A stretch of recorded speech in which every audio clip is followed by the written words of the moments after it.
Shalom, terima kasih. Tuhan kasih 2 fire dalam hidup saya. Satu untuk anak muda, yang dari dulu melayani anak muda memang ada satu passion tersendiri. Yang kedua memang mengajar, dan beberapa waktu terakhir Tuhan percayakan dalam bidang perjanjian baru. Jadi senang-senang aja sih ya sharing sama saudara sekalian ya. Nah, semoga Tuhan kasih kekuatan, tentunya manusia lemah. Tuhan kasih kekuatan. Ada yang nanya kemarin soalnya, bisa Pak sampai nanti nyerahin 2 sesi? Saya bilang belum tahu kan, belum mimpin ya. Kiranya Tuhan kasih kekuatan. Mari kita berdoa.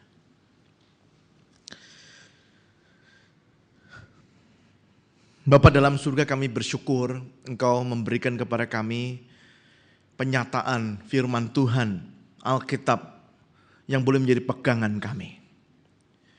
Ya Tuhan, di sanalah kami rindu untuk boleh sungguh-sungguh mempelajarinya. Sehingga kami sungguh mengerti, memahami ya Tuhan apa yang menjadi isi hatimu, apa yang Tuhan inginkan. Kami boleh mendapatkan arahan pimpinan ya Tuhan dalam kehidupan ini. Kami boleh menerima topangan daripada Tuhan, kekuatan yang daripada Tuhan. Bahkan teguran, penyataan, kesalahan-kesalahan yang kami buat. Ya Tuhan, kiranya Engkau sendiri akan memberkati setiap kami saat ini ketika mau bersama belajar. Tuhan, tolong setiap kami berdoa kiranya Roh Kudus yang akan menolong kami untuk memahami kebesaran keagungan firman-Mu itu. Kami berdoa kiranya Roh Kudus yang akan menyertai kami ya Tuhan, bersama-sama menyelami firman Tuhan.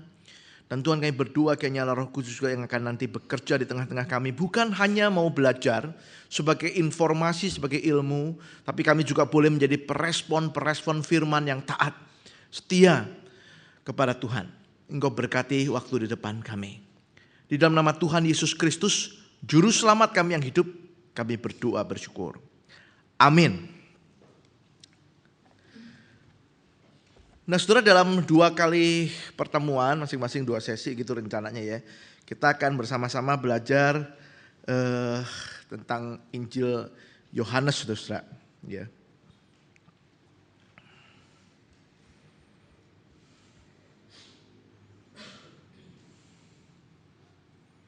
Mari kita memulainya saudara dengan bahasan pengantar ya.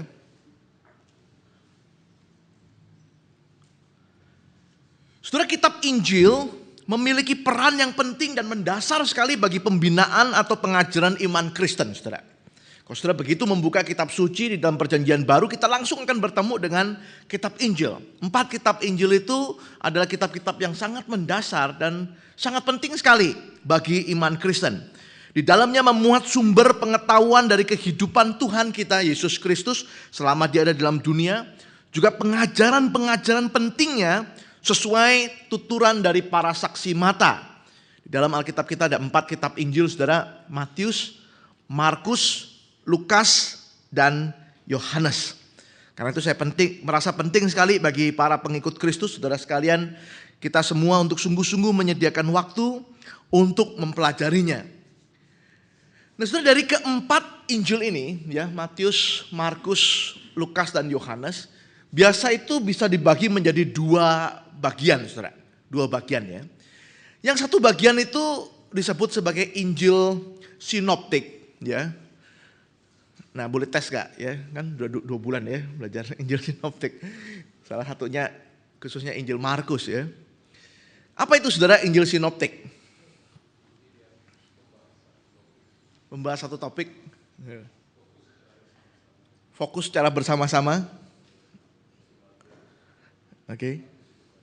Matius, Markus, dan Lukas. Ya. Ada lagi yang punya pendapat lain? Yang gak ingat? Melihat Alkitab secara bersama. Oke. Yang melihat kitanya. Oke. Ada lagi?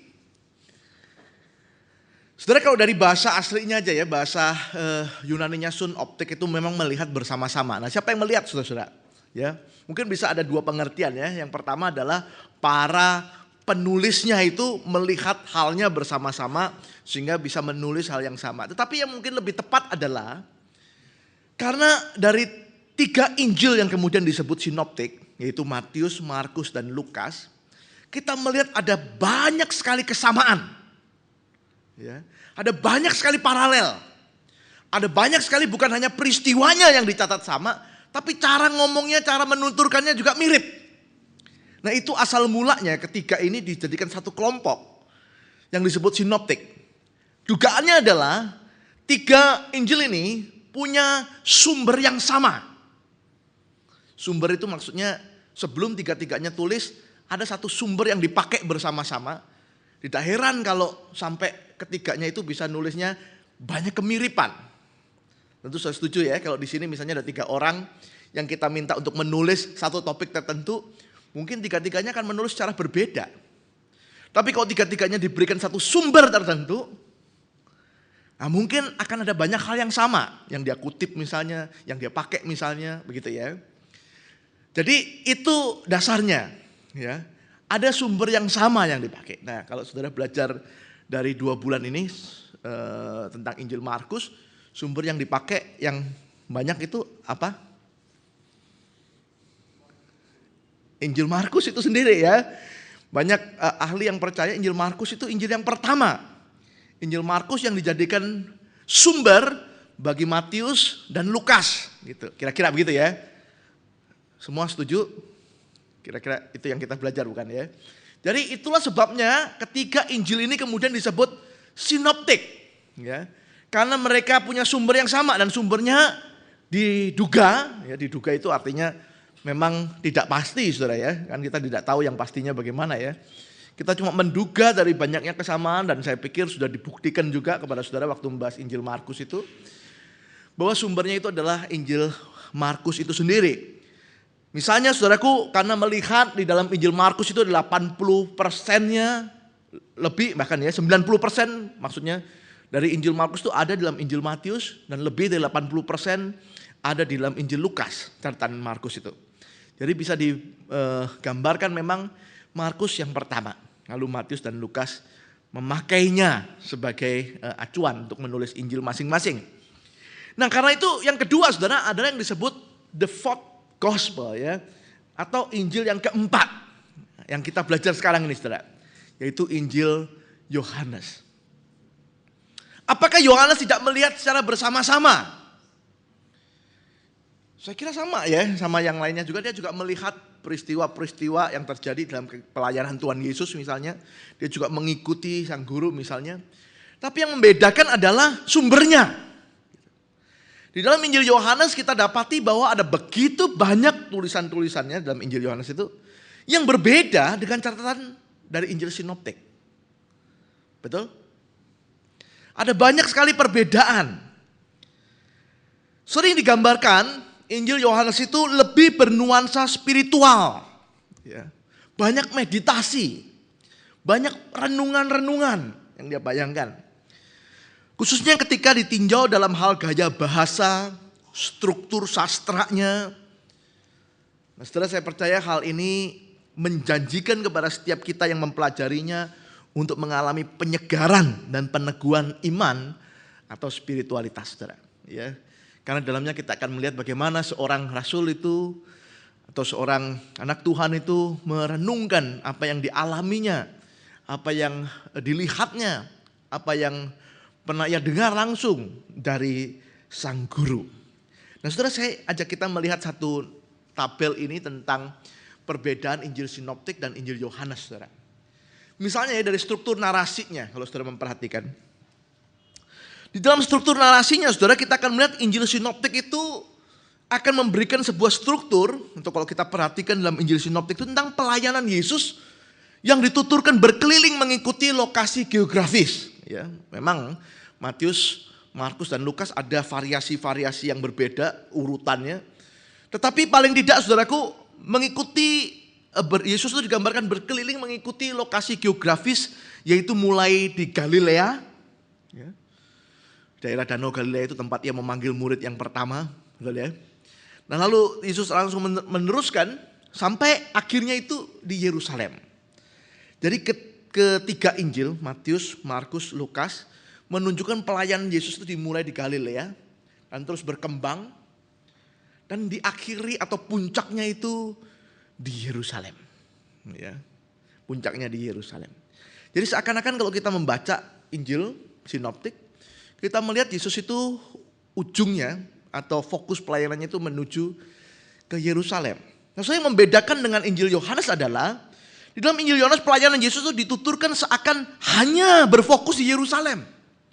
Memang nanti ada beberapa pelayanan yang Yesus lakukan tidak di Yerusalem, tapi berulang-ulang Yerusalem itu muncul. Bahkan bisa dikatakan sepanjang Injil Yohanes itu dikatakan Yesus itu muncul di Yerusalem beberapa kali. Kalau saudara duga-duga ya, dalam pelayanan Yesus 3,5 tahun, kira-kira berapa kali Yesus ke Yerusalem?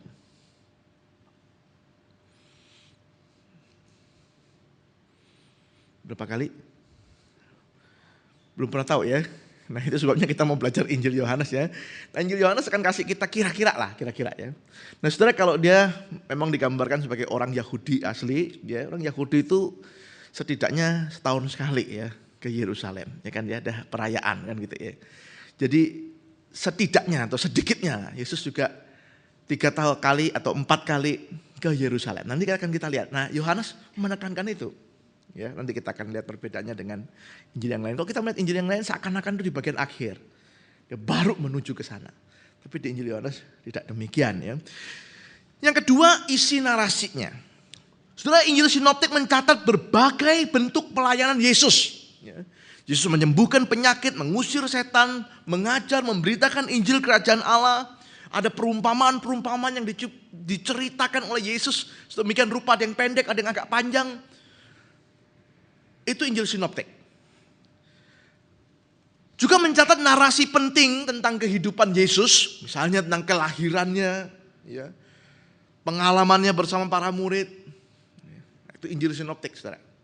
Kira-kira sama. Ya. Dan dalam Injil Yohanes kita melihat perbedaan di dalam isi narasi. Dalam Injil Yohanes hanya mencatat penyembuhan yang penting saja. Tidak banyak, saudara. Saudara nanti melihat di Injil Yohanes penyembuhan yang dilakukan Yesus tidak sebanyak Injil Sinoptik. Tetapi karena tidak banyak kita boleh yakin itu ada maksud tertentu. Mengapa Yohanes memilihnya? Nah, itu kira-kira yang akan kita coba untuk menganalisa, kita coba untuk belajar. Bahkan tidak ada pengusiran setan di Injil Yohanes. Yesus seakan-akan tidak melakukan pelayanan itu. Tapi di Injil, khususnya Injil Markus misalnya, sudah akan bertemu dengan macam-macam catatan tentang itu. Bahkan tidak diceritakan adanya perumpamaan. Pengajaran Yesus panjang. Ada memakai kiasan, tapi bukan perumpamaan seperti dalam kitab Injil. Ya, unik bukan ya? Saudara, Injil Yohanes juga tidak mencatat narasi kelahiran. Kalau kita melihat Injil Matius, Injil Lukas itu narasi kelahiran memang unik ya. Injil Matius misalnya menceritakan tentang narasi kelahiran itu dari sisi Yusuf. Lalu bagaimana anak-anak orang Yahudi itu dicari, dikejar-kejar oleh Herodes. Sampai harus lari ke masjid dan seterusnya, itu Injil Matius. Injil Lukas itu bercerita sampai ada para gembala yang sering didramakan. Mungkin tuh Injil Lukas ya sama Injil Matius ini ada orang Majus. Di Injil Matius, Injil Lukas ada gembala, ada malaikat, Simeon, Hana ya. Cerita tentang kelahiran. Injil Markus singkat. Ya. Tapi Injil Yohanes tidak menceritakan tentang kelahiran itu. Bahkan tidak ada juga catatan tentang misalnya baptisan. Tuhan Yesus dibaptis oleh Yohanes Pembaptis itu. Tidak ada cerita tentang misalnya pencobaan. Injil Markus juga singkat, tapi ada lah. Yohanes gak cerita itu. Tidak ada cerita tentang misalnya kenaikan, kebangkitan ada saudara, tapi kenaikan. Pengutusan para murid, diutus 70 orang, misalnya diutus 12 orang, tidak tercantum. Transfigurasi. Bahkan tidak ada catatan Yesus pergi ke Getsemani. Dalam arti seperti para Injil Sinoptik mencatatnya ya. Sampai Yesus bergumul, terus berdoa, biarlah kehendakmu yang terjadi bukan kehendakku. Silent. Kalau sudah baca Matius ada, Markus ada, Lukas ada. Yohanes gak ada. Percakapan tentang akhir zaman. Ya, Yesus di Bukit Zaitun itu pernah berkhotbah, sebuah khotbah tentang akhir zaman. Dicatat oleh Matius, dicatat oleh Markus, dicatat oleh Lukas. Tapi tidak dicatat oleh Yohanes. Itu isinya saudara. gaya narasinya. Gaya narasinya juga berbeda. Ya. Kalau saudara membaca Injil Sinoptik, saudara akan melihat peristiwa demi peristiwa berlangsung secara intens. Yesus terus berkeliling dari satu tempat ke tempat yang lain, melakukan mujizat-mujizat, mengajar melalui perumpamaan atau ucapan-ucapan singkatnya yang syarat dengan makna. Tetapi Injil Yohanes cenderung lambat, slow, bersifat meditatif, beberapa kali harus berhenti sejenak, terus cerita agak panjang. Tetapi Yesus terlibat dalam percakapan-percakapan panjang, long conversation, dengan orang banyak maupun dengan para murid. Kita akan dapat itu. Kalau di Injil Sinoptik, saudara, kayaknya ngomong-ngomongnya percakapannya sangat singkat gitu. Tetapi banyak maknanya, jadi bisa dikhotbahkan macam-macam juga. Tapi Injil Yohanes bisa panjang sekali. Urusan orang buta yang diperdebatkan para murid, dia duta sejak lahir, yang salah bapaknya, ibunya atau dia. Kan panjang ngomongnya. Ya, kita bahkan bacanya aja, ini ada hubungannya apa enggak ya? Tapi kelihatannya sih kok nyambung terus begitu kan. Gaya narasi, gaya bercerita yang berbeda. Nah saudara, jadi itu sebabnya orang membaginya menjadi dua. Injil Sinoptik memang diduga mempunyai sumber yang sama. Itu sebabnya kita akan mendapatkan gaya, mendapatkan isi, struktur yang mirip di antara ketiganya. Tapi Yohanes memang punya perbedaan, punya sumber yang berbeda. Walaupun berbeda saudara, bukan berarti antara Injil Yohanes dan Injil Sinoptik itu tidak ada relasi. Bahkan sebenarnya ada tanda-tanda Injil keempat itu mengenali Injil Sinoptik. Maksudnya ada tanda-tanda, kalau disebut tanda-tanda itu berarti belum pasti ya. Nanti kita akan tunjukkan mana-mana tanda-tanda itu. Bahwa Yohanes itu tahu ada Injil Sinoptik. Mungkin waktu dia sedang nulis Injilnya, dia melihat Injil Sinoptik, tapi tidak memakainya jadi sumber. Dia tahu ada itu dan sudah populer. Nah dia nulis yang versi dia. Contohnya misalnya ya, mari kita melihat Yohanes pasal 1 ayat yang ke-40 saudara.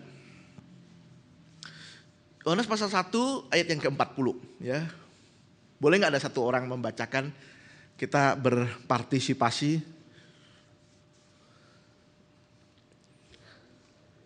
Yohanes 1 ayat 40.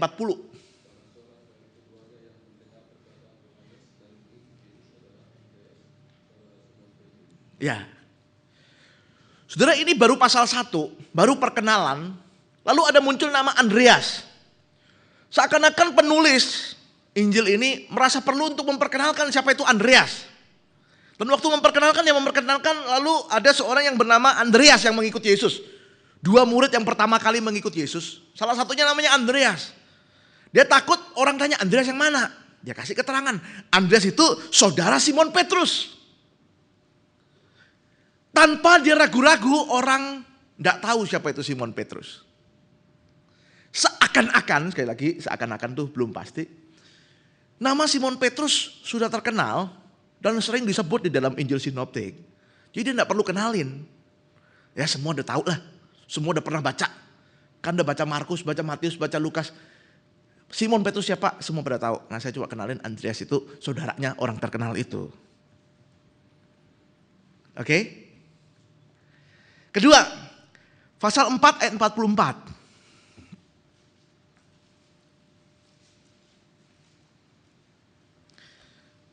Boleh dibacakan oleh yang lain?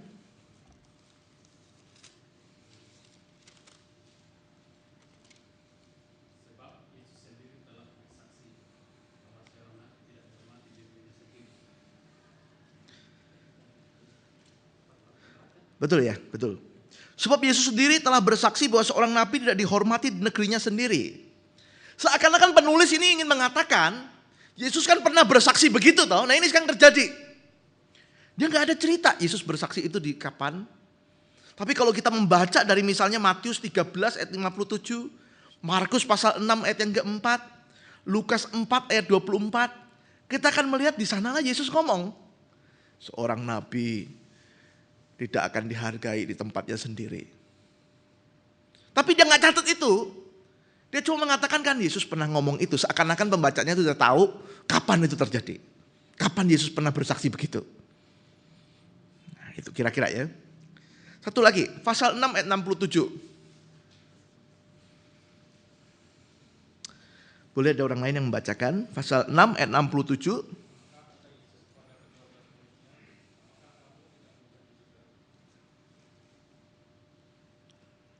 Oke, ayat 71.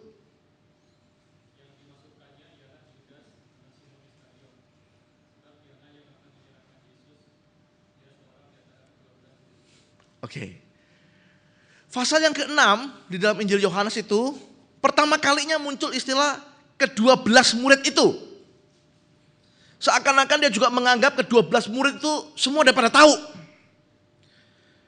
Tapi begitu kita membaca Matius misalnya pasal 10, Markus pasal 3, Lukas pasal 6, saudara akan ketemu di sana setiap kali Injil Sinoptik mengatakan tentang 12 murid, langsung diikuti dengan daftar nama. Itulah 12 murid itu langsung disebutkan. Mulai dari Simon Petrus, terakhirnya pasti Yudas Iskariot. Sebutkan namanya satu-satu. Markus juga sama, Lukas juga sama.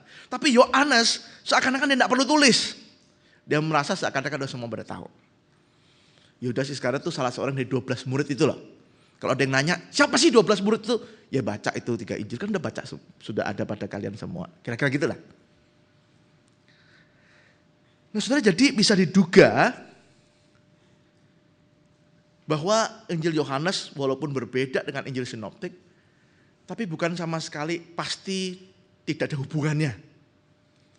Bahkan diduga dia pernah membacanya, dia tahu, dan dia menyadari, dia mengenali Injil Sinoptik. Dia hanya ingin menuliskan Injil menurut versinya sekarang. Oke? Sekarang kita bertanya saudara, siapa penulis Injil Yohanes? Siapa kira-kira? Yohanes saudara ya. Yohanes ya kira-kira ya. Nah saudara, cuman kan kita karena ini pemahaman yang lebih dalam, kita nggak boleh puas dengan jawaban Yohanes lah. Kok tahu? Ya dari dulu juga katanya Yohanes gitu kan ya. Nah kita kan mau cari tahu bagaimana kita tahu itu Yohanes saudara ya. Nah kita coba cari tahu. Pertama adalah dari superskripsinya ya. Superskripsi itu judul di depan itu ya. Kalau saudara baca di depan itu ada tulisan Injil Yohanes. Yang lebih tepat sebenarnya Injil menurut Yohanes, terjemahan dari bahasa Yunani kata Yohanen gitu ya. Injil menurut Gospel according to John ya. Injil menurut Yohanes. Nah itu di judul Alkitab kita ada ya, Injil menurut Yohanes. Nah saudara, masalahnya adalah superskripsi ini walaupun tulisannya begitu jelas, Injil menurut Yohanes. Jadi siapa yang nulis? Ya Yohanes lah, menurut Yohanes. Masalahnya adalah saudaraku, judul ini, Injil menurut Yohanes, belum tentu ada di naskah aslinya. By the way, naskah asli Perjanjian Baru itu tidak ada yang ditemukan ya. Yang ada itu adalah salinan-salinan dari naskah asli. Semua udah tahu ya. Jadi salinan-salinan ya. Jadi naskah aslinya diduga tidak ada. Yang paling awal ada mencantumkan Injil menurut Yohanes itu baru misalnya ini ya P66. P itu papirus. Jadi naskah Perjanjian Baru dalam bentuk papirus. Papirus itu daun pada zaman itu yang banyak dipakai untuk menulis kitab. Ya, P66 nomor 66 dan P75 itu kira-kira ditulisnya ya, kira-kira ditulisnya itu tahun 200-an ya, Masehi. Itu pertama kali muncul nama Injil menurut Yohanes. Nah lebih pagi dari itu nggak ada judul itu. Dan diduga naskah yang pertamanya juga nggak ada tulisan itu. Ya. Nah kalau gitu dari mana kita tahu bahwa superskripsi ini ya udah memang betul penulisnya adalah Yohanes? Atau kalau enggak pun kita perlu bertanya, Yohanes itu Yohanes yang mana? Ya. Di Perjanjian Baru paling tidak sudah ada berapa Yohanes? 3 ya, Yohanes Pembaptis, Yohanes Rasul, Yohanes Markus ya, Yohanes Markus ya. Oke. Tetapi walaupun demikian, kalau ini diberitahu yang paling awal itu P66 dan P75 itu kira-kira 200 CE. Nah, dia ini kira-kira sudah melihat atau ada pedomannya atau ada sumbernya itu yang sejak awal abad kedua itu kira-kira sudah ada pengakuan tentang kepenulisan Injil Yohanes. Jadi bapak-bapak gereja di awal itu tidak keberatan dengan pencantuman nama ini. Nama Injil menurut Yohanes ini. Oke, paling tidak itu membuat kita lebih yakin yang menulis ini seorang yang bernama Yohanes. Tinggal kita nanti cari tahu siapa itu. Nah, di dalam Injil Yohanes, saudara, ada satu lagi hal yang menarik tentang penulis, yaitu munculnya istilah murid yang dikasihi. Pernah baca itu? Di Injil Yohanes ini ada muncul istilah itu loh, murid yang dikasihi. Dan diduga istilah murid yang dikasihi itu adalah si penulis itu sendiri. Kok tahu, saudara? Mari kita melihat pasal 21 ayat yang ke-20.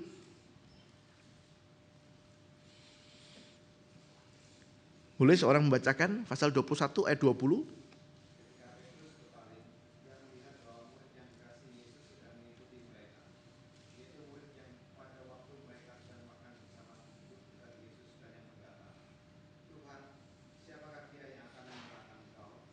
Oke ya, jadi ini muncul istilah murid yang dikasih. Lalu boleh lanjutkan ayat 24?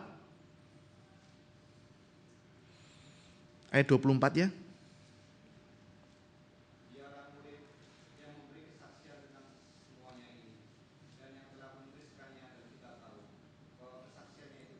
Nah, jadi ayat 20 dikatakan murid yang dikasihi. Ayat 24 mengatakan dialah murid yang telah menyaksikan itu semua lalu menuliskannya bagi kita. Ada tanda atau dugaan. Jadi yang menulis itu adalah murid yang dikasihi ini. Ada yang disebut murid yang dikasihi. Dan murid yang dikasihi ini disebutkan di ayat 24 sebagai dia yang memberi kesaksian tentang semuanya ini dan yang telah menuliskannya. Kesaksiannya itu benar. Oke, nah sekarang kan misterinya adalah siapa itu the beloved disciple itu, ya. Murid yang dikasihi itu. Nah, siapa itu?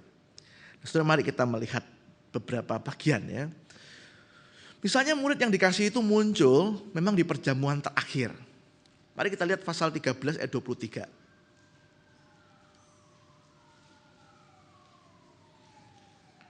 Pasal 13 ayat 23. Boleh seorang yang lain lagi membacakan?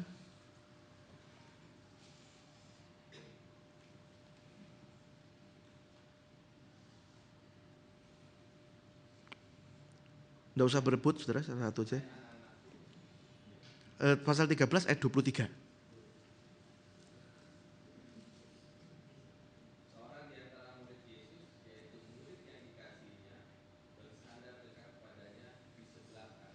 Ya, ini perjamuan terakhir. Siapa kira-kira yang ada di dekat-dekat Yesus pada waktu itu? Kalau kita membaca Injil Sinoptik kita tahu kira-kira 12 murid itulah. Tapi ada murid satu ini yang sampai bersandar kepada gurunya. Dan dia itu diperkenalkan sebagai murid yang dikasihinya. Ya. Nah, ini sekarang ya. Jadi siapa itu? Dari 12 murid itu siapa yang paling dikasih itu? Kira-kira kan begitu ya pertanyaannya. Mari kita lihat lagi 19. Pasal 19. Ayat 26 dan 27. Boleh seorang yang lain lagi membacakan?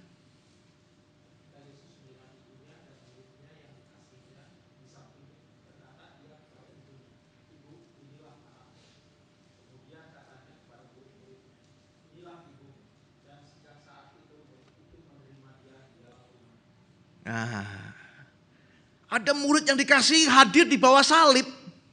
Yesus waktu melihat ibunya, lalu berkata, "Ibu, inilah anakmu." Lalu berkata kepada murid-muridnya, "Inilah ibumu." Dari tradisi gereja kita tahu tiap kali disebutkan itu, yang disebut siapa itu? Siapa ini murid yang dikasih ini? Yohanes lah, kira-kira itu yang banyak dikhotbahkan gitu ya. Yohanes gitu. Bahkan kan dikatakan dari 12 murid, satu-satunya yang hadir di bawah salib cuman satu. Siapa? Yohanes katanya. Petrus udah lari, bahkan menyangkal. Yang lainnya lari terbirit-birit, cuman satu yang hadir. Pertanyaannya kan, betul nggak? Di sini nggak ngomong loh. Di sini nggak sebut itu Yohanes loh. Di sini nyebutnya cuman murid yang dikasih, dia hadir di situ. Kan gitu ya, nggak ada tuh, nggak diperkenalkan dia itu Yohanes maksudnya. Nggak ada. Oke. Satu lagi. 20 ayat 8.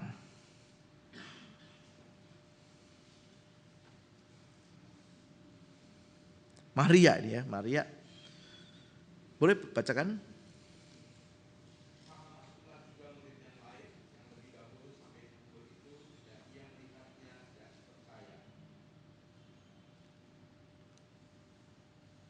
Mulai ayat 8 itu ya.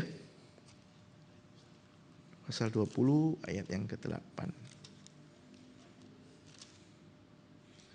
Ya, saudara, kalau saudara melihat Maria itu berlari-lari mendapatkan Simon Petrus dan murid yang lain yang dikasih Yesus, ya, lalu berkata kepada mereka, Tuhan telah diambil orang. Kalau sudah membaca pasal 20 itu ya. Lalu dikatakan di ayat yang 8, maka masuklah juga murid yang lain yang lebih dahulu sampai dikubur dan melihatnya dan percaya. Jadi dia datang bersama Petrus karena mendapat laporan dari Maria. Sekali lagi ditanya, siapa orang ini? Cuma diperkenalkan sebagai murid yang dikasih. Terakhir mari kita melihat pasal 21.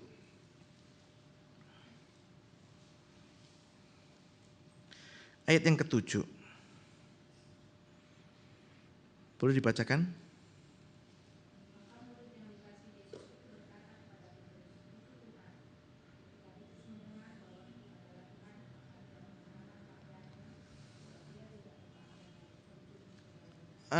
Dia hadir juga di dekat danau, tempat disebutnya Danau Tiberias.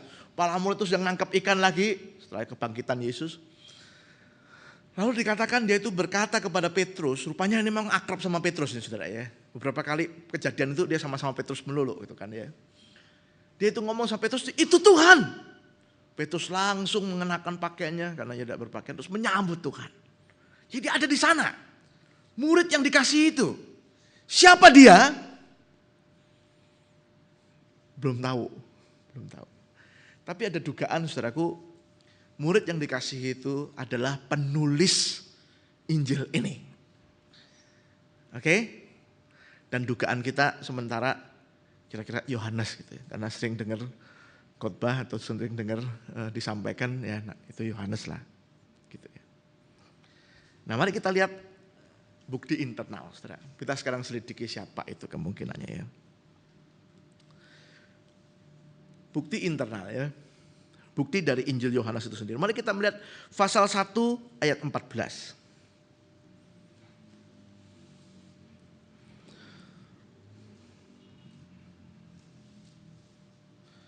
Boleh dibacakan?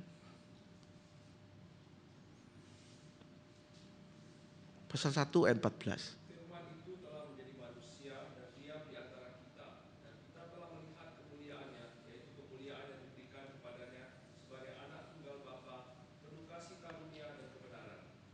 Oke, ya. Istilah yang dipakai adalah firman itu telah tinggal di tengah-tengah kita. Kita telah melihatnya. Banyak yang menduga, saudaraku, ayat seperti ini itu menunjukkan bahwa yang menulis itu adalah saksi mata langsung. Dia bukan dengar dari orang. Dia sendiri menyaksikan, sehingga dia pakai istilah kita. Orang yang menyaksikan sendiri pelayanan Yesus selama dalam dunia ini. Oh kan banyak Pak, oh iya. Tapi paling tidak dia saksi mata langsung. Pasal 19 ayat 35.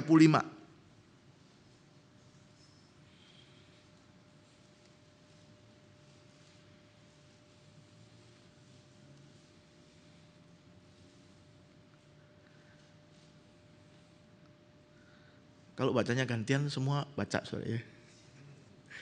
Jadi tinggal tunggu duluan atau belakangan aja bacanya.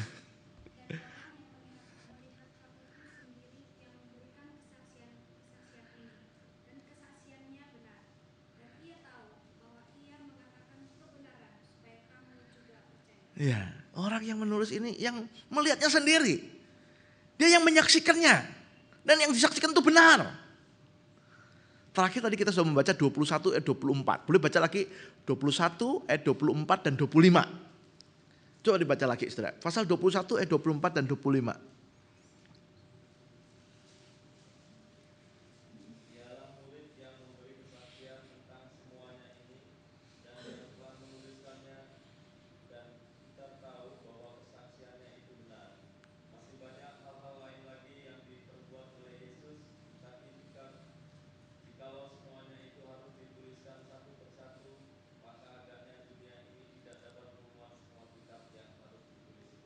Oke. Kira-kira saudara dari ayat-ayat ini diduga bahwa penulis Injil ini adalah salah seorang dari murid Yesus yang mengikuti Yesus. Sampai dia tahu banyak, dia menyaksikan banyak. Sampai dikatakan kalau semua yang kami lihat selama 3,5 tahun itu harus kami tulis semua. Wah, dunia ini tidak dapat memuatnya. Terlalu banyak. Saudara, dugaannya dalam bukti internal ini mengatakan bahwa penulis adalah seorang yang mengiring pelayanan Yesus, perjalanan Yesus, mengikuti Yesus terus di dalam pelayanannya itu. Dan kalau kita menduga dia itu bagian dari 12 murid, ya wajar. Karena 12 murid itu memang paling sering mengikuti gurunya, bukan? Bukan hanya itu, saudara, juga kalau saudara membaca Injil Yohanes, yang saya harap sih saudara sudah membacanya sebelum ikut kelas ini supaya kita sama-sama tahu waktu disebutkan beberapa hal. Saudara, di dalamnya ada menyebut nama dan peristiwa dengan begitu akrab. Misalnya saudara, Filipus dan Andreas dalam peristiwa memberi makan 5.000 orang. Di dalam Injil Sinoptik tidak disebutkan nama murid-murid itu secara jelas. Tapi Injil Yohanes memberitahu ada di dalam peristiwa itu yang namanya Andreas, ada yang namanya Filipus dan berkomentar. Seakan-akan penulis Injil ini ada dalam peristiwa itu. Bahkan dekat sama Yesus. Sampai dia tahu yang nanya ini Andreas, yang nanya ini Filipus. Injil Sinoptik tidak ada cerita itu. Cuma tanya pada murid-muridnya, lalu murid-muridnya mencari dan seterusnya. Tetapi Injil Yohanes diceritakan, Andreas komentar ini. Filipus komentar ini. Seakan-akan dia ada di situ. Ya, sekali lagi seakan-akan. Saudara pengen tahu itu pasal 6. Saudara, kita mungkin tidak ada terlalu banyak waktu untuk semuanya dibaca. Lalu pasal 12 ayat 1 sampai ayat yang ke-12 itu berbicara soal perempuan yang meminyaki Yesus dengan minyak wangi yang mahal. Ingat cerita itu? Ada perempuan yang datang kepada Yesus lalu memecahkan buli-buli minyak narwastu yang mahal. Lalu meminyaki Yesus dengan minyak wangi itu. Ingat cerita itu?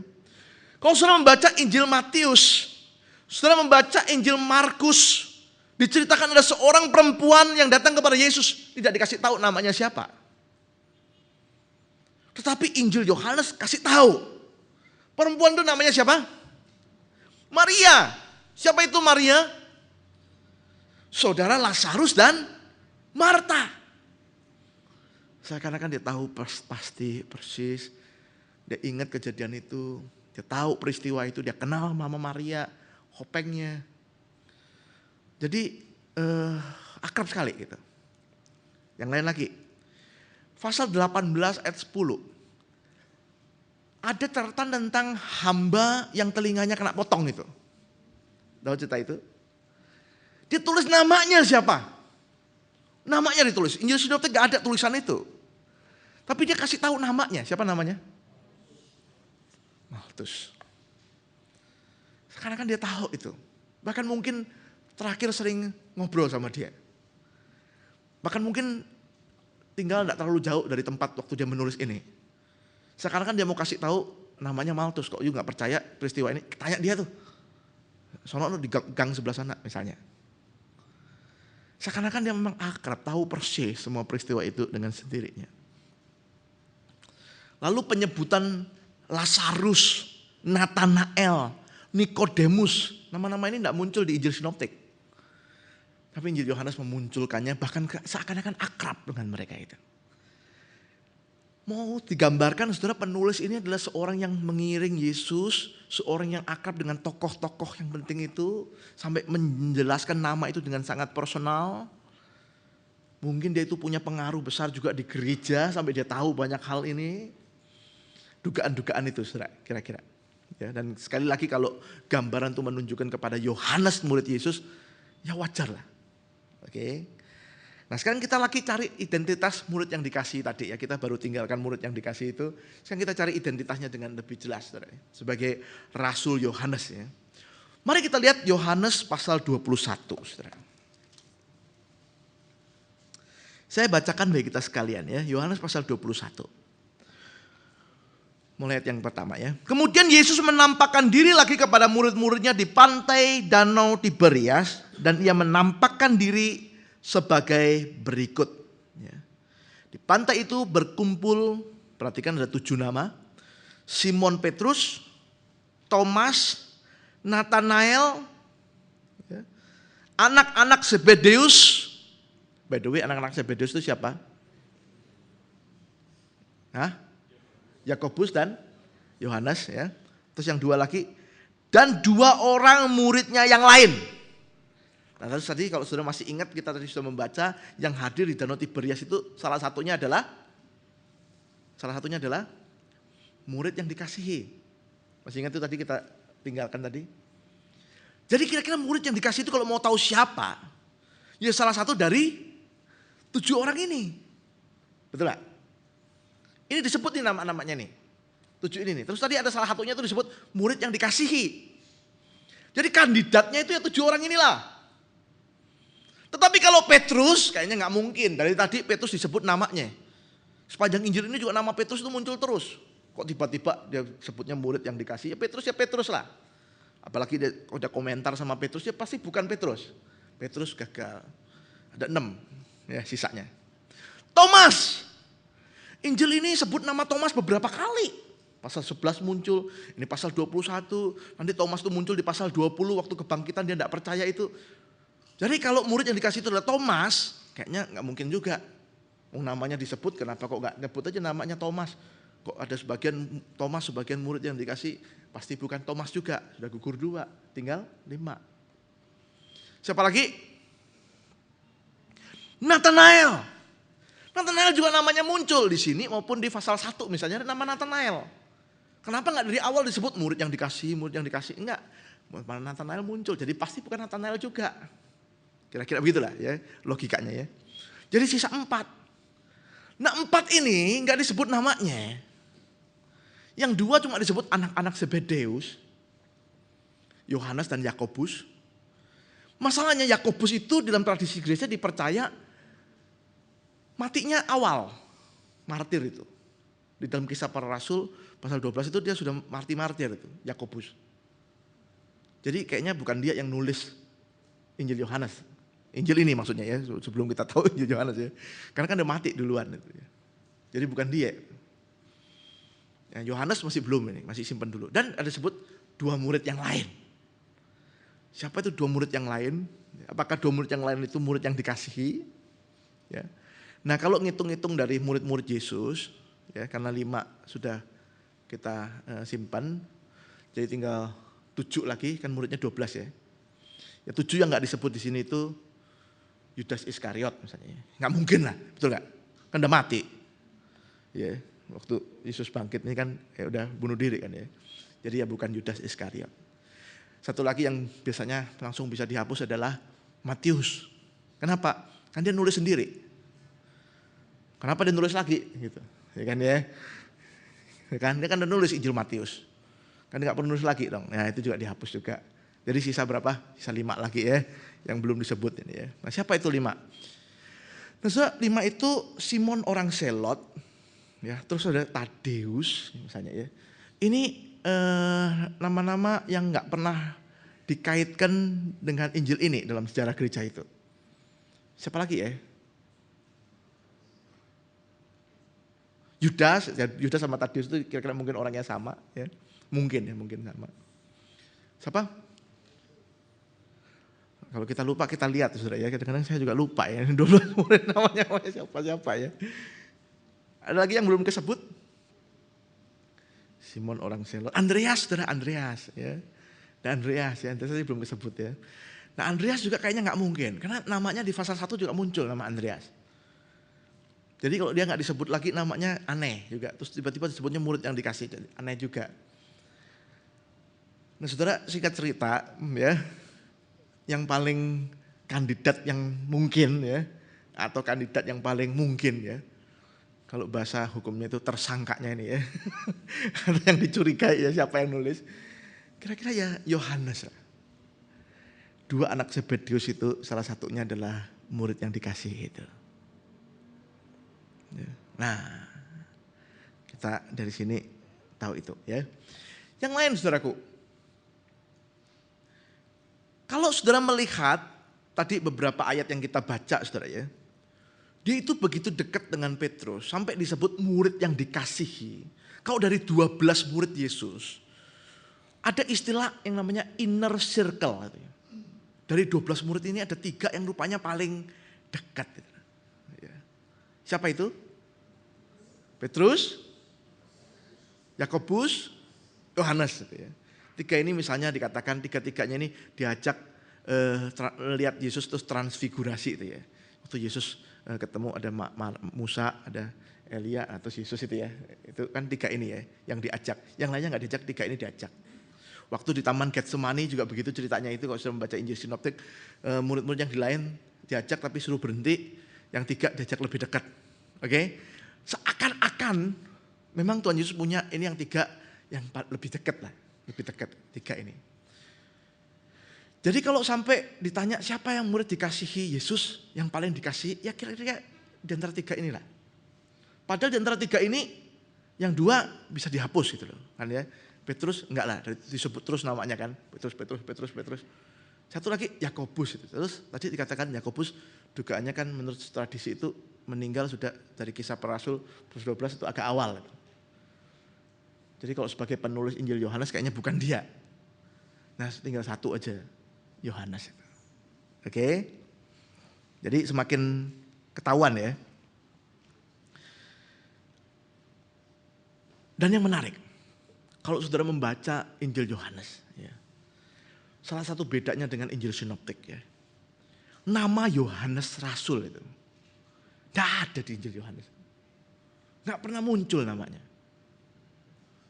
Ya, di Injil Sinoptik ada nama Yohanes itu, muncul disebut Yohanes. Injil Yohanes tidak ada nama itu. Bahkan waktu menyebut Yohanes Pembaptis, seakan-akan Injil Sinoptik itu takut salah, dia harus tulis Yohanes Pembaptis.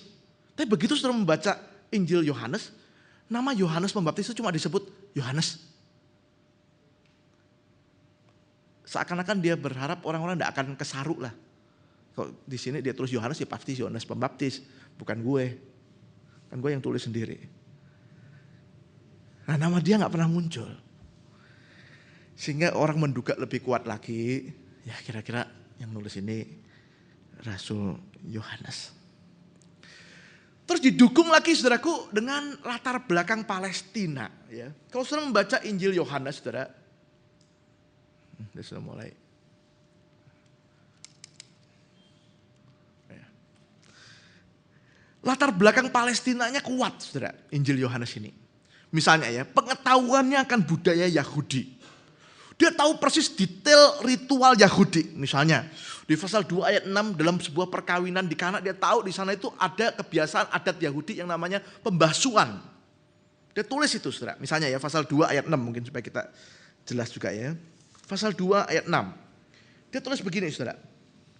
Di situ ada 6 tempayan yang disediakan untuk pembasuhan menurut adat orang Yahudi. Masing-masing isinya 2-3 buyung. Dia tahu ada budaya Yahudi seperti itu. Pasal 7 ayat 37 dan pasal 8 ayat 12, ritual hari raya Yahudi Pondok Daun.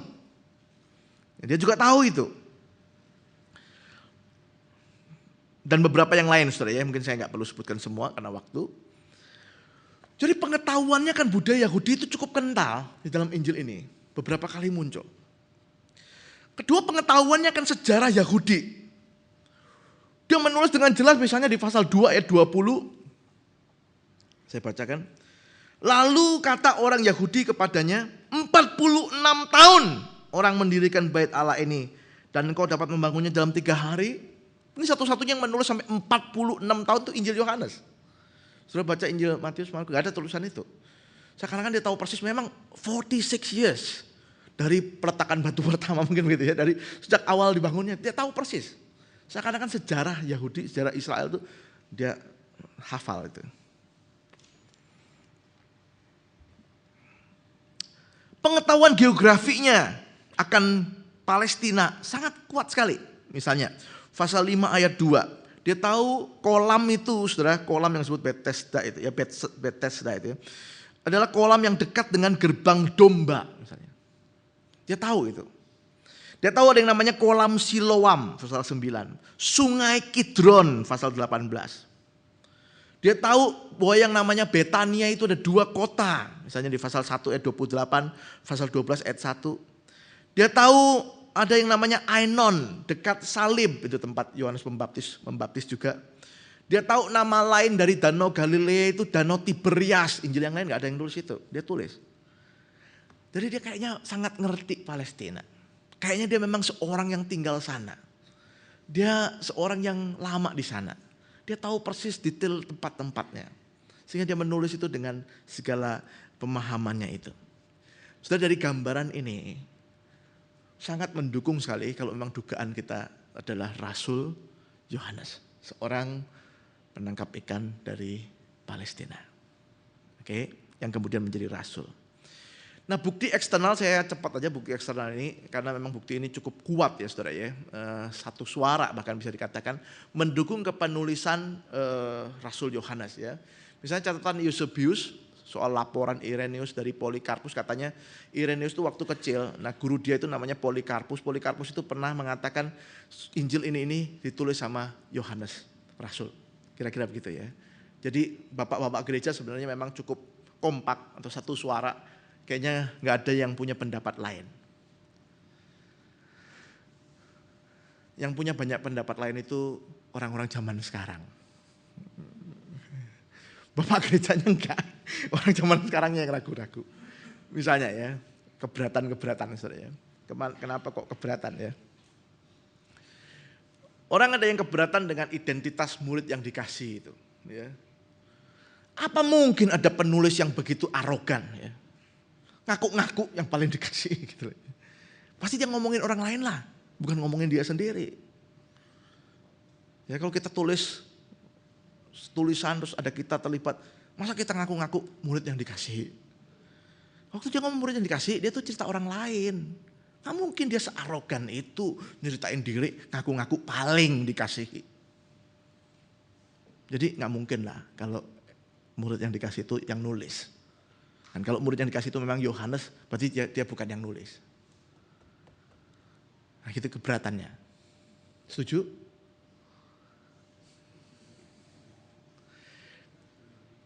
Tapi kalau kita ngelihat Injil ini ya, kalau memang Yohanes yang nulis ya, lalu kita melihat surat Yohanes ya, 1, 2, 3 Yohanes ya. Kira-kira kita tahu Yohanes itu waktu masa tuanya itu ya, banyak mengingat kasih Tuhan itu. Bahkan kalau sudah membaca surat 1 Yohanes itu ya, cerita kasih itu begitu banyak ya. Inilah kasih itu, bukan kita mengasihi Allah, Allah kasih kita. Kasih orang kalau Kristen kok tidak mengasihi. Jadi topiknya itu soal kasih. Kira-kira loh ya, Yohanes itu waktu masa tuanya itu dia banyak mengingat kasih Tuhan. Mungkin ayat yang paling mewakili itu waktu ditulis Yohanes 3 ayat 16 itu ya. Karena begitu besar Allah mengasihi dunia ini. Dia itu terenyuh sama kasih Allah itu. Dan dia merasa di antara banyak orang itu dia yang paling dikasihi Tuhan karena dia paling berdosa. Mungkin gitu loh ya. Kayak Paulus kan gitu ya. Paulus kan rasa dia paling dikasih, Tuhan paling baik sama dia. Kenapa? Karena dia begitu jahat, yang lebih jahat dari semua rasul, lebih jahat dari semua orang kudus, lebih berdosa dari semua orang berdosa, tapi kok dikasihi Tuhan. Betul gak? Jadi belum tentu menyebut diri paling dikasih itu arogan, betul gak? Kan ngomong aku tuh paling dikasih. Kenapa? Kalau aku paling berdosa. Loh ini kan menyadari diri. Tidak apa-apa toh. Ya, tapi orang sih keberatan juga sih ya. Beberapa bagian di dalam Injil ini terkesan ya, kok kontradiktif dengan Injil sinoptik. Jadi kayaknya dia bukan rasul lah. Misalnya ya, paling mencolok nanti sebentar kita akan membahas itu. itu penyucian bait Allah, pasal 2. Injil yang lain kompak, terjadinya belakangan. Sebelum mau disalib itu loh. Ada peristiwa penyucian bait Allah. Loh, Yohanes ini belum apa-apa, baru pasal 2. Yesus sudah nyuciin bait suci. Jadi seakan-akan kok lain ini catatannya.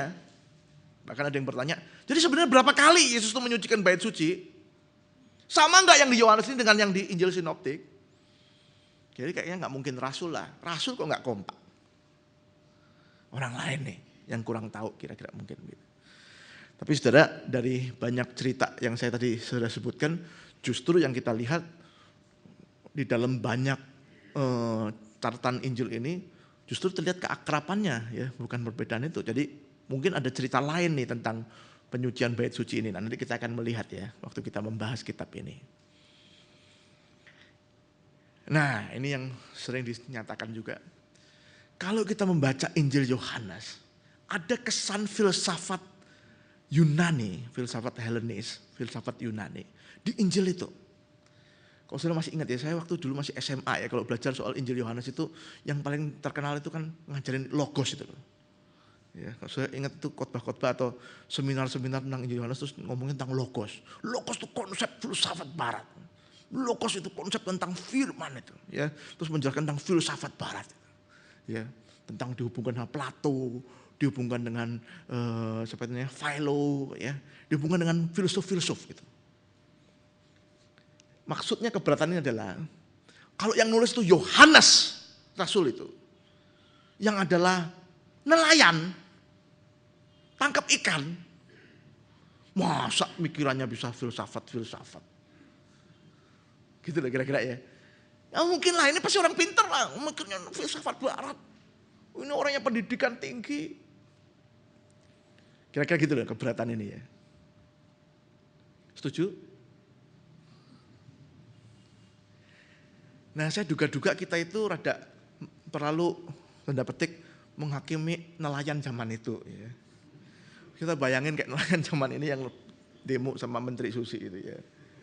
Kayaknya memang nggak mampu, nggak bisa masak nelayan. Saya kok duga-duga ya. Ini tapi dugaan saya lagi. Saya bukan bilang pasti ya. Nelayan itu belum tentu semiskin banyak nelayan sekarang, saudara.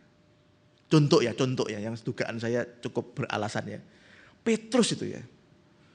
Orang bilang, dia kan nelayan, kan miskin. Masa dia nulis Yunani, tulisannya bagus. Pasti bukan dia, misalnya itu ya. Orang kalau nulis 1 Petrus, 2 Petrus itu bahasa Yunaninya cukup baik gitu loh.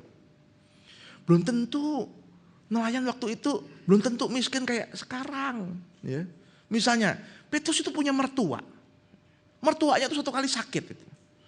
Terus diceritakan Yesus itu waktu mampir sana, ditampung di rumah mertua itu bersama murid-muridnya. Jadi kira-kira ya rumahnya mertuanya Petrus itu ya. Besar gitu loh. Bisa tidur semua di sono. Jadi kalau dibilang miskin ya enggak juga lah. Gitu ya. Tapi ini dugaan, saudara, dugaan. Mertuanya kalau sekaya itu Petrus ya lumayan lah. Jadi walaupun profesinya nelayan, belum tentu dia miskin. Jangan buru-buru gitu loh maksudnya ya. Saya juga bukan bilang pasti Petrus kaya raya. Saya juga nggak bilang begitu ya. Tapi jangan dianggap pasti miskin, gak mungkin mampu les bahasa Yunani. Kan mahal misalnya ya. Gak mungkin dia bisa mikirnya tinggi. Sekolahnya pasti cuman SD Impress misalnya mungkin gitu kan ya. Belum tentu, saudara. Belum tentu. Nah jadi ini keberatan-keberatan yang biasanya ya. Orang majuin tapi saya mau ngomong belum tentu gitu. Jadi dugaan kuatnya masih Yohanes Rasul, salah satu di antara 12 murid Yesus. Tapi kalau mau tanya saya, pastinya Pak, saya nggak mau kira-kira. Ya. Siapa yang pasti menulis? Jawabannya adalah nggak tahu. Ya, kalau nggak tahu harus berani jawab nggak tahu.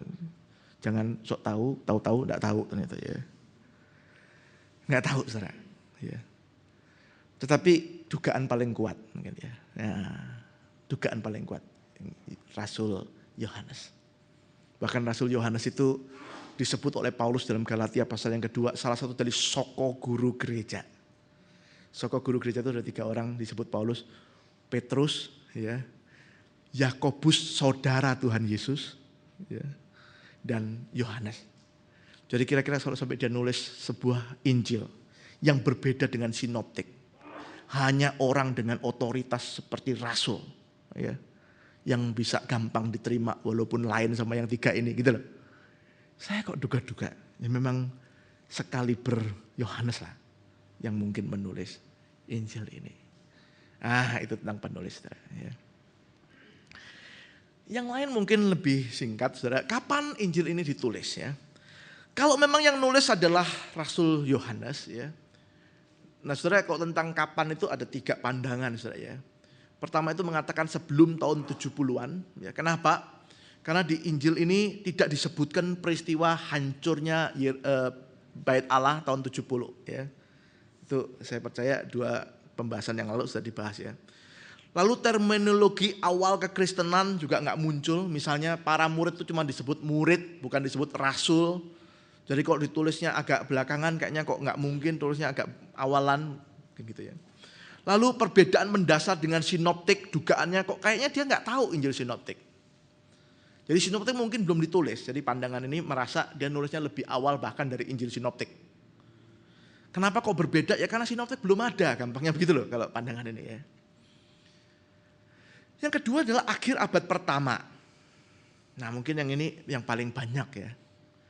Jadi kira-kira nulis tahun 80-an sampai 100, ya. Nah Yohanes itu dalam tradisi gereja memang digambarkan sebagai rasul yang paling tua atau martirnya itu paling belakangan gitu. Jadi kira-kira kalau dia yang nulisnya setelah Injil sinoptik tertulis, nah terus baru dia itu belakangan, ya. Nah, itu pandangannya, ya.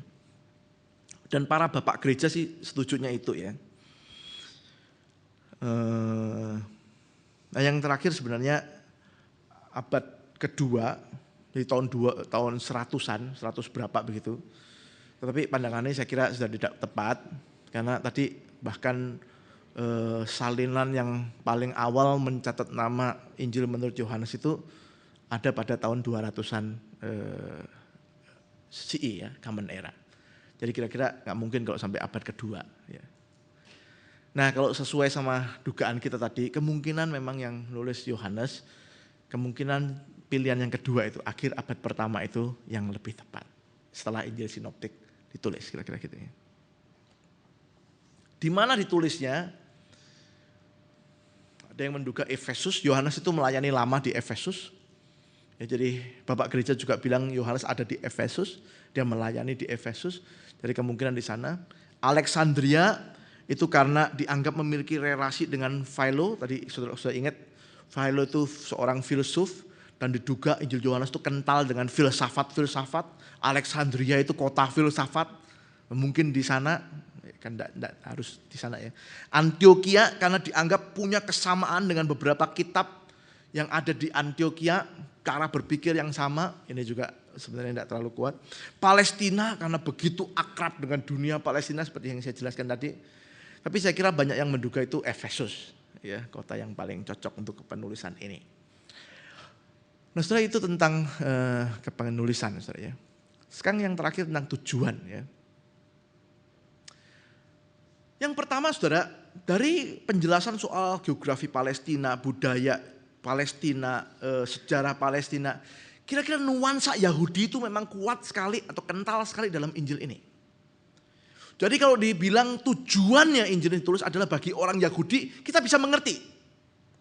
Karena keyahudian itu kuat di sana. Jadi kira-kira tujuannya adalah Yohanes itu ingin meyakinkan orang Yahudi bahwa Yesus yang mereka salibkan itu adalah Mesias, anak Allah. Mereka sudah salah, mereka ada keliru. Karena itu nanti sudah muncul beberapa pengajaran Yesus yang melawan orang Yahudi. Ya, tentang itu orang buta itu juga melawan orang Yahudi dan seterusnya, beberapa yang lain. Ingin menjelaskan kepada mereka jangan salah. Kemerdekaan kebenaran yang memerdekakan kamu itu ada dalam Kristus. Kira-kira gitu. Yang lain, saudara, tadi ada dikatakan ada memang konsep filsafat barat, khususnya filsafat Yunani yang nampak dalam kitab ini. Jadi kira-kira kalau ada yang mengatakan tujuan kitab ini atau Injil ini ditulis adalah bagi orang-orang non-Yahudi dengan filsafat barat, dengan filsafat Yunani, kita juga bisa ngerti. Makanya kok dia pakai tulisan filsafat, Karena yang ditujunya itu orang-orang pintar, orang-orang berfilsafat. Kita juga bisa ngerti. Jadi yang benar Yahudi atau orang non-Yahudi? Ya mungkin dua-duanya juga ya. Kan gak apa-apa juga ya dua-duanya ya. Kan gak harus milih salah satu. Nah tapi kalau mau melihat tujuan yang pastinya saudara. Itu yang ditulis sendiri di pasal yang ke-20 ayat yang ke-30. Mari kita membacanya saudara. Tujuan Injil ini ditulis.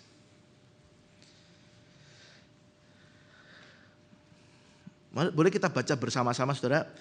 Pasal 20 ayat 30. Sampai 31 ya mungkin 2 ayat itu ya. 1, 2, 3.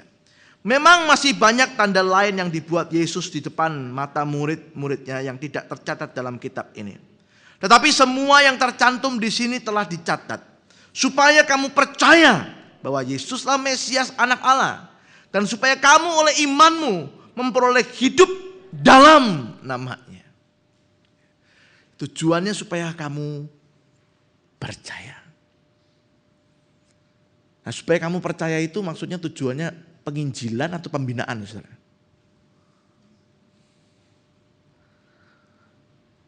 So that you may believe. Itu penginjilan supaya kamu percaya atau pembinaan.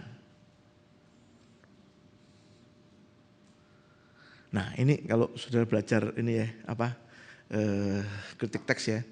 Di dalam salinan Injil Yohanes, memang ada 2 macam nih saudara ya.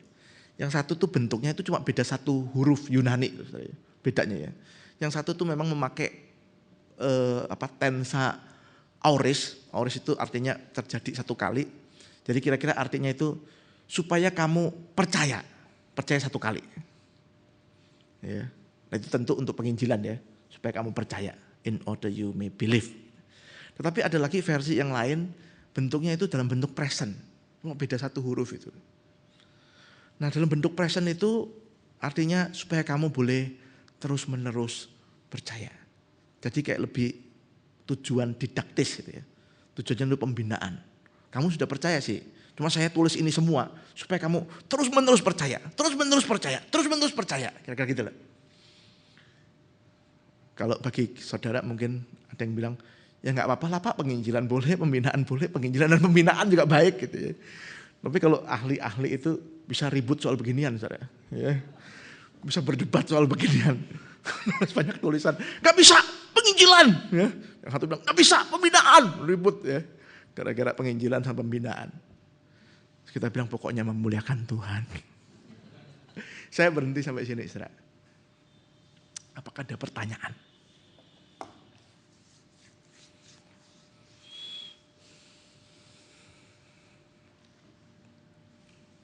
Silakan.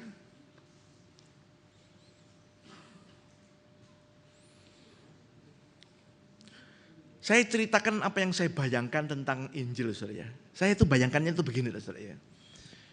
Yesus setelah mati disalib terus bangkit, ya.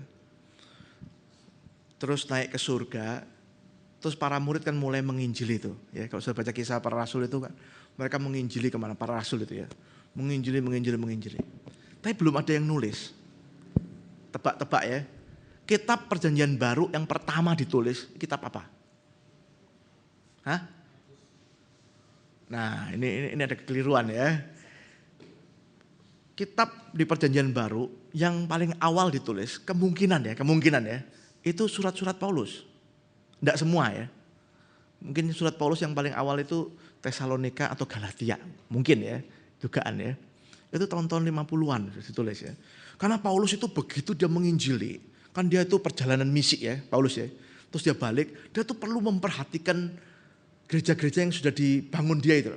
Makanya dia tulis surat kan ya. Nah kemungkinan yang ditulis itu misalnya Galatia, ya, Tesalonika itu di awal-awal pelayanan Paulus kira-kira begitu. Nah, tapi pada waktu itu Injil belum ada yang ditulis. Para rasul itu masih hidup, masih menginjili kemana-mana. Belum mungkin ya, bayangan saya ya. Mungkin ya, belum rasa terlalu perlu lah. Kita masih pokoknya kita kabarkan semua yang sesuai sama tulisan ini.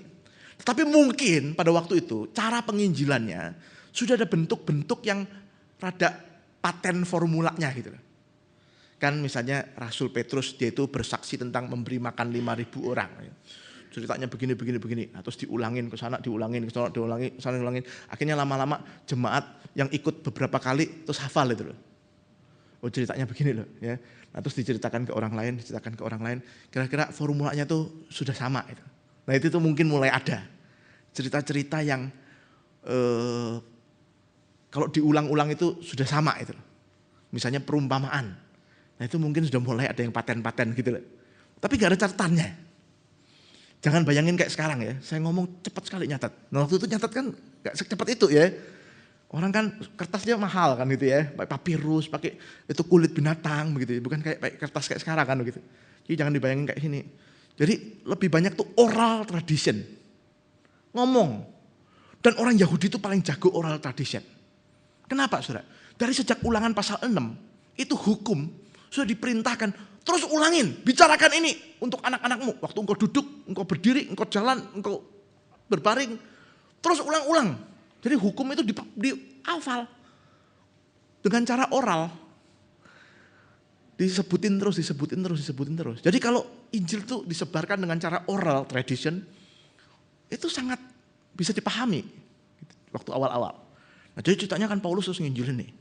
Terus dia tulis surat. Tapi Injil belum ada. Nah terus kemungkinan.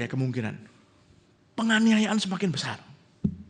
Rasul-rasul mulai banyak yang ditangkap terus mati. Mulai ada kebutuhan sekarang. Orang mulai ngomong nanti kalau mati semua rasulnya. Terus siapa yang akan bilang ini yang benar, itu tidak benar. Ini ngarang-ngarang, ini yang sungguh. Nanti kita gak ada pegangan. Yang paling diminta siapa? Soko guru. Salah satunya siapa? Petrus lah. Petrus kayak lautannya gitu kan. Ini kan dari dulu sudah mewakili para murid terus kan. Kode ya. Terus lu yang tulis dah gitu ya. Nah Petrus punya pikiran mungkin dia mau tulis itu. Tapi mungkin ya dugaan saya enggak kesampaian itu. Tapi dia sudah pernah cerita, dia pernah ngomong, cuma belum kesampaian nulis itu. Karena itu yang nulis Markus itu. Kalau sudah belajar kemarin kan tulisannya oleh Markus, tapi kesaksian Petrus, betul ya? Kesaksian Petrus, kemungkinan. Nah habis Petrus mati, terus Markus, wah ini harus tulis. Apa yang disaksikan, tapi ini berdasarkan kesaksian dia nih. Saya harus tulis, bukukan. Ini kebutuhan sudah semakin mendesak. Kalau Petrus saja mati, entar lagi semua yang lain mati nih. Harus ada paket yang ini. Jadi Injil Markus, tulisnya agak buru-buru dalam arti, makanya isinya pendek ya. Paling pendek kan ya. Terus cepat sekali ya ceritanya terus ini. Karena itu kebutuhan yang mendesak. Harus segera dibukukan. Harus segera ditulis. Jadi bisa jadi pegangan dari banyak. Kira-kira gitu ya bayangan saya ya.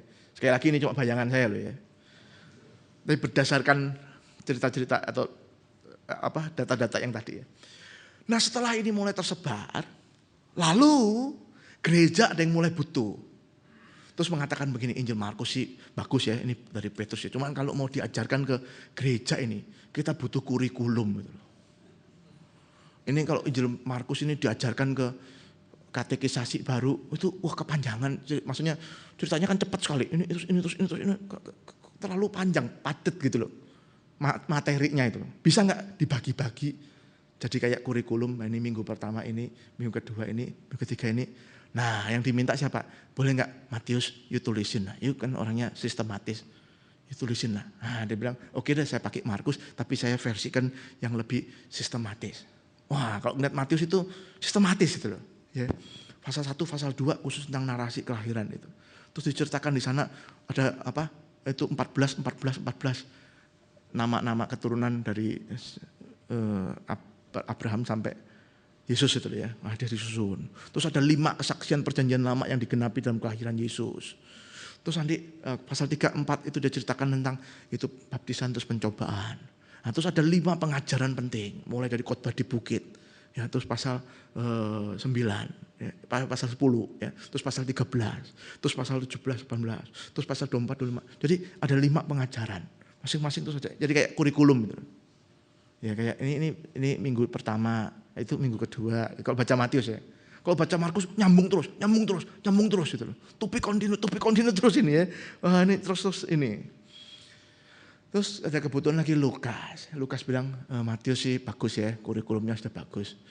Cuma terlalu Yahudi. Ini Theophilus ini orang bukan Yahudi, ya, orang kafir. Perlu penekanan yang lebih kepada orang minoritas. Ya. Nah, dia perlu satu Injil yang lebih umum. Dia sering ikut sama Paulus menginjili misi kemana-mana. Dia bilang perlu ini. Saya sebagai rekan Paulus khotbah untuk orang-orang kafir, perlu Injil yang lebih ada penekanan. Tapi harus pakai Markus punya. Karena Markus itu dari Petrus. Ini saksi pertamanya. Nah kira-kira begitu loh ya. Jadi muncul 3 sinoptik yang ada. Nah di masa tua semua udah mati. Tinggal Yohanes. Kan paling tua tuh ya. Kan menurut catatannya kan begitu ya. Menurut catatannya. Kan saya ini membuat reka ulang peristiwanya. Yohanes bilang gini. Injil sudah ditulis ya. Orang sudah banyak belajar ya, dari Matius, Markus, Lukas, semua sudah pada tahu. Cuman ada beberapa kenangan, ya, nostalgia ya, yang kok saya rasa perlu ditambahkan ya, supaya orang bisa merasakan nuansa yang lebih dalam. Gitu. Nah, saya mau tuliskan sesuatu yang lain dari yang sudah ada itu. Nah, tapi kan saya rasul. Nah, saya berhak tulis juga ini karena saya saksi mata langsung. Saya juga perlu tulis versi saya yang lebih dalam. Apa yang sudah ditulis, saya tidak tambah-tambahin lagi. Saya cuma tambahin yang lebih dalam dengan perenungan-perenungan yang saya rasa penting. Kira-kira loh saudara, kok gitu ya. Kalau saudara bayanginnya lain, ya nggak apa-apa juga ya. Mungkin dengan cara bayangin gini kita lebih tahu, oh ternyata ada cerita-cerita begitu. Jadi jangan salah ya, ini perjanjian baru 27 kitab, yang awal bukan Injil. Jadi ini urutan ini bukan urutan kronologis. Ya. Ya mungkin yang awal-awal itu surat-surat Paulus ya. Bukan semua ya. Surat Paulus yang paling awal mungkin Galatia, mungkin Paulus kira-kira nulis surat yang pertama ditulis sampai yang paling akhir kira-kira 15 tahun pelayanan ini. Ya. Kira-kira 10 sampai 15 tahun pelayanan. Oke. Ada pertanyaan?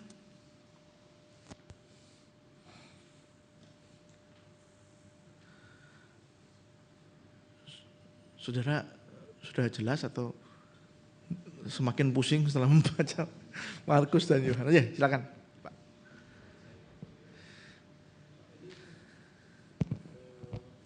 Sudah bisa masuk ke kontennya atau masih? Oh, kontennya sebentar lagi, Pak. Nanti ya. Nah, saya tanya tentang Yohanes dulu. Tadi Bapak singgung ini murid yang paling tua. Ya. yang paling tua. Bolehkah dikatakan demikian? Enggak sih, yang dikasihi. Yang dikasihi. Tapi dia menulis ini, kalau kata penulisnya pada saat dia Usia tua. Kemungkinan. Ya, setelah dari perjumpaan atau meditasi di mana itu? Pelayanannya ya. Pelayanan. Nah, ada catatan sejarah yang kira-kira umur berapa dia melakukan penulisan ini? Umur berapa ya? Dugaannya sih mungkin sudah 80-an begitu juga ya.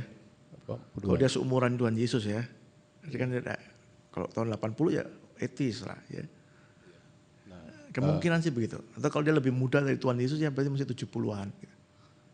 Itu waktu dia katakanlah dibuang ke Laut Patmos. Ya? Patmos ya. Patmos itu dia ada cerita, saya nggak tahu sumbernya, tapi intinya adalah bahwa dia dibuang karena sudah tua. Sudah tua artinya ini karena sempat sebenarnya mau dibunuh tapi nggak jadi mati, sudah istilahnya itu udah mau dibakar atau digoreng. Nggak mati-mati. Nggak mati-mati atau gimana lah itu. Kemudian udahlah ini kasihan orang tua ini, udah kayak gitulah bahasa. Ya udah buang saja ke sana. Ternyata justru bagaimana Tuhan bekerja dalam hidupnya, bermeditasi di sana, kemudian lahir sebagai anugerah tulisan ini. Apakah ada? Dugaan saya sih enggak ya. Kalau kemungkinannya sih setelah itu baru dia tulis ya. Setelah pengalaman di Patmos itu. Itu pun kalau ini soalnya para ahli juga banyak yang berpendapat enggak harus sama itu. Yang nulis Wahyu, yang nulis Yohanes sama yang nulis 1, 2, 3 Yohanes belum tentu orangnya sama gitu. Tapi itu kan perdebatan. Nah, saya pribadi sih merasa sama sih ya, menurut saya ya. Tapi kan saya bisa salah itu saudara ya. Nah, kira-kira sih begitu. Nah, jadi tidak ditulis di Patmos juga, bukan editasi di Patmos. Setelah di situ maksudnya, setelah dari Patmos. Kemungkinan sih setelah itu ya. Terima kasih. Ya.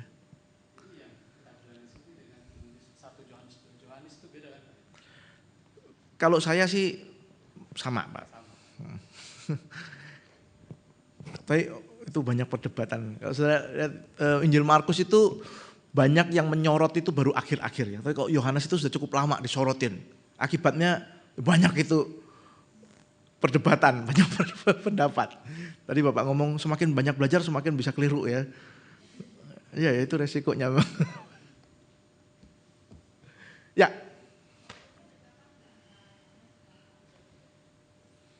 Kepenulisannya.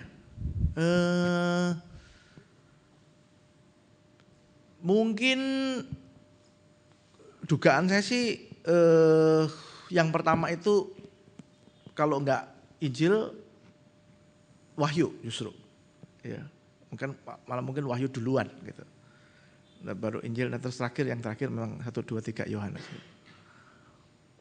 Gitu.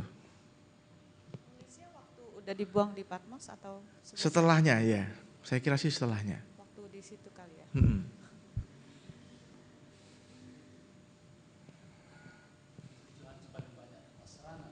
Betul. Hah? Ya karena paling lain. Ya kan ya. Yang 3 ada temennya. Matius, Markus. Yohanes kok paling lain. Jadi diserangin, sasaran empuk. Justru harus banyak dipelajari. Tapi saya kira ya waktu kita belajar 3 Injil lalu dibandingkan dengan Injil lain, kita justru lebih kaya. Kalau yang banyak mendapatkan banyak kontradiksi, saya kira lebih ini ya. Ya sayang itu. Kok gitu kesimpulannya ya. Justru ada banyak kekayaan yang kita dapatkan ya. Ada lagi?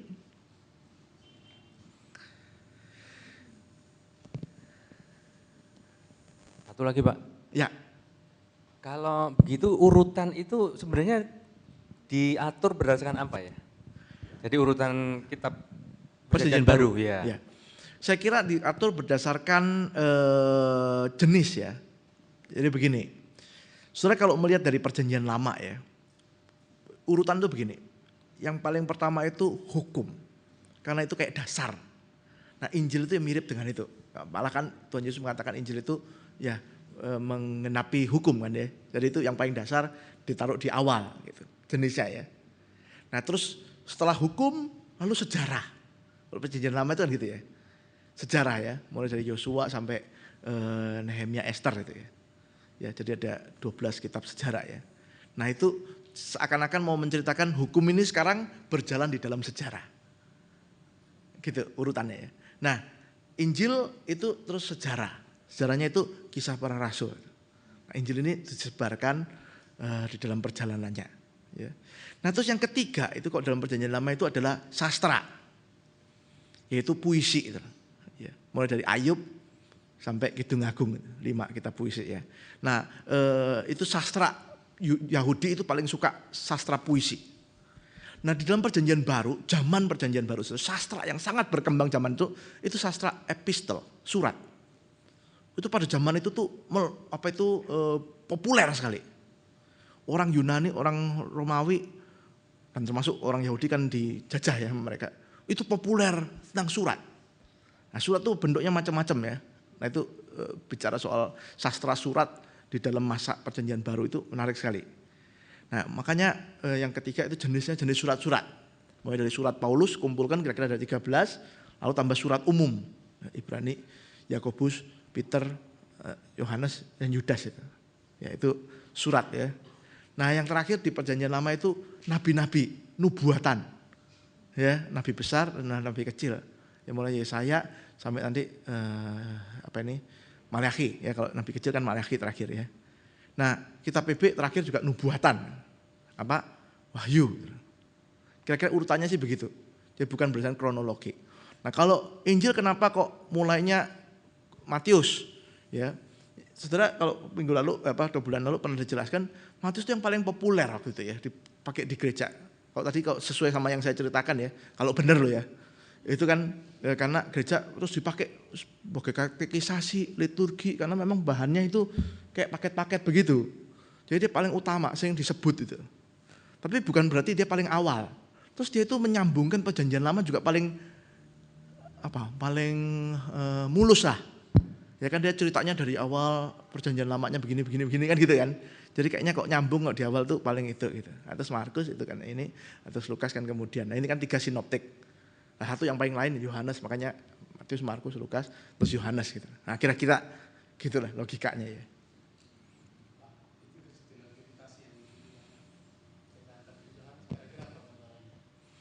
Perenungan, nah misalnya paling jelas ya, kalau sudah baca Yohanes 3 ya.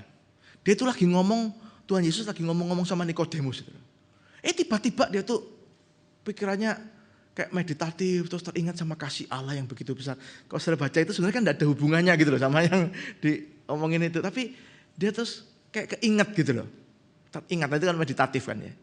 Maksudnya dia lagi membahas ini terus dia teringat sama peristiwa itu. Kejadian itu kasih Allah besar. Coba dibaca mungkin, baru kita nanti akan berasa dia lain sama cara ceritanya sinoptik. Cerita ini. Nah dia tuh cerita terus dia keinget gitu. Seakan-akan dia lagi menyambung dengan sebuah renungannya atau sebuah ingetannya tentang yang lain gitu loh. Mungkin mesti dicoba baru berasa itu ya. Nanti coba dibaca ya, Yohanes ya. Hah?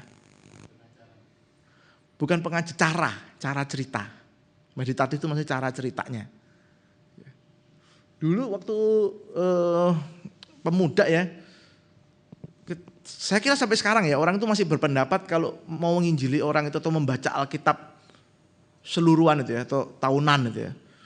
Paling gampang tuh dimulai Injil Yohanes katanya. Injil Yohanes itu paling familiar sama kita itu. Bacanya juga enak, ada perenungan-perenungannya, kira-kira gitu ya. Gak tahu menurut saudara betul gak itu ya? Kalau ada orang yang baru bertobat, apa yang disuruh baca pertama? Banyak orang pendapatnya baca Injil Yohanes. Enak bacanya, mudah dimengerti, tahu cerita itu lebih jelas gitu dan seterusnya. Kalau baca Injil Sinoptik itu nanti banyak pertanyaan, kok ini apa itu gitu ya. Ya itu pendapat orang. Oke?